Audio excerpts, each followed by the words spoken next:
مشهد مرعب استمر 4 ساعات متواصلة.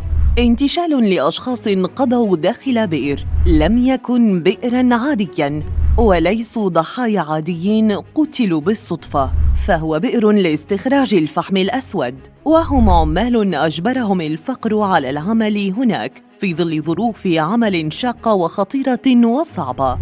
مناجم الفحم الأسود في جرادة المغربية، كيف تحولت من شريان حياة المدينة إلى شريان موت؟ ولماذا ستختفي هذه المدينة المغربية قريباً؟ إليكم الحكاية. جرادة، مدينة الكنز الأسود القاتل. من يزور مدينة جرادة لأول مرة لا يمكن أن يخطر بباله كم تعاني هذه المدينة من الفقر والتهميش، لكنه ما إن يلامس هموم سكانها حتى يتعرف على الكثير.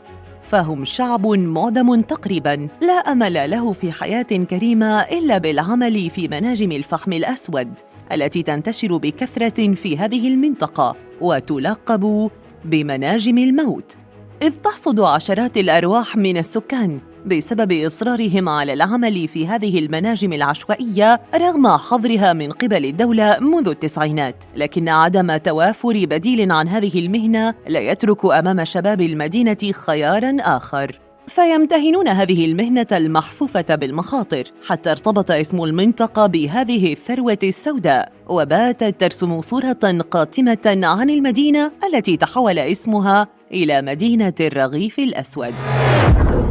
مدينة مهددة بالانقراض.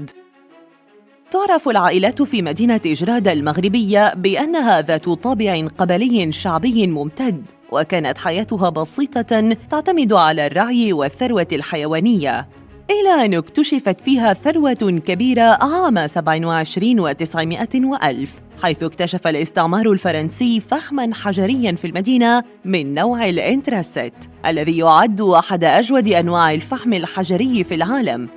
حينها انبر الفرنسيون إلى تجهيز مناجم ملائمة لاستخراج هذا الفحم، وبالفعل أحدثت هذه المناجم انتعاشاً اقتصادياً ملحوظاً في المدينة، خاصة من ناحية البطالة، إذ عمل أغلب شبابها في هذه المناجم التي أعلنت حاجتها للكثير من الأيدي العاملة.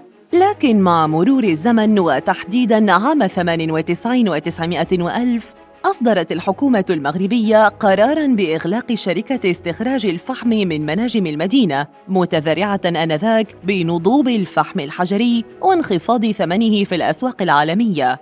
القرار الذي أدى فوراً إلى تسريح أكثر من 5,000 عامل باتوا عاطلين عن العمل، وكانت تلك بداية كابوس حقيقي في جرادة، إذ قرر العمال في المناجم متابعة التنقيب بشكل فردي، فعمت فوضى عارم المناجم، وتحول استخراج هذه الثروة إلى مهنة عشوائية خطرة، وأدى تخلي الدولة عن مراقبتها وإهمالها لها إلى تحولها من شريان حياة للمدينة إلى شريان موت، خاصة بعد أن ارتأت إغلاق المناجم وحظر العمل فيها بدلاً من السيطرة عليها من جديد ومراقبتها، ما تسبب بتحول العمل في التنقيب عن الفحم الأسود إلى سوق سوداء، حيث لجأ العمال للعمل في هذه المهنة ضمن ظروف عمل غير ملائمة، وباتت المناجم تقتل العشرات من العمال سنوياً، إما يختنقون في الأنفاق أو تنهار الصخور فوقهم،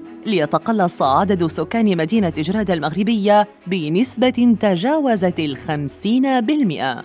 فقبل القرار كان عدد السكان 117 ألف نسمة، ثم تراجع عام 2004 إلى 105,000، ووصل اليوم إلى 43 ألفاً فقط. طبعاً ليس فقط بسبب الموت بالأنفاق، بل عدد كبير هاجر من المدينة بسبب قلة فرص العمل، ما جعل جهات مغربية تنذر وتحذر من أن جرادة مدينة مرشحة للمحو من الخارطة بسبب التناقص المتزايد لعدد سكانها. احتجاجات شعبية وقرارات حكومية. مع كل شخص تنتهي حياته في أحد مناجم الموت بالمدينة، تخرج احتجاجات شعبية عارمة لتطالب الحكومة المغربية بإيجاد حل للسندريات، وهو الاسم الذي يطلقه السكان المحليون على المناجم التي حولت مدينتهم إلى مدينة الرغيف الأسود، لأنهم مجبرون على هذا العمل كي لا تموت أسرهم جوعاً بسبب عدم وجود عمل بديل. وهذا ما يطالب به الشباب في تلك المدينة، لتتخذ الحكومة عدة قرارات واعدة المواطنين بإيجاد فرص عمل فورية لأكثر من 280 شخصاً، ورصد 500 مليون درهم مغربي، أي ما يعادل 55 مليون دولار، لتمويل 100 مشروع في جرادة، إضافة إلى إطلاق مشروع إنشاء منطقة صناعية فيها. رغم كل ما مرت به، تحاول مدينة جرادة استعادة أمجادها القديمة، حيث كانت معروفة بأنها مدينة الذهب الأسود، ويسعى سكانها دوماً إلى طرد شبح الموت والفقر الذي يخيم فيها. برأيك، هل ستستعيد هذه المدينة أمجادها؟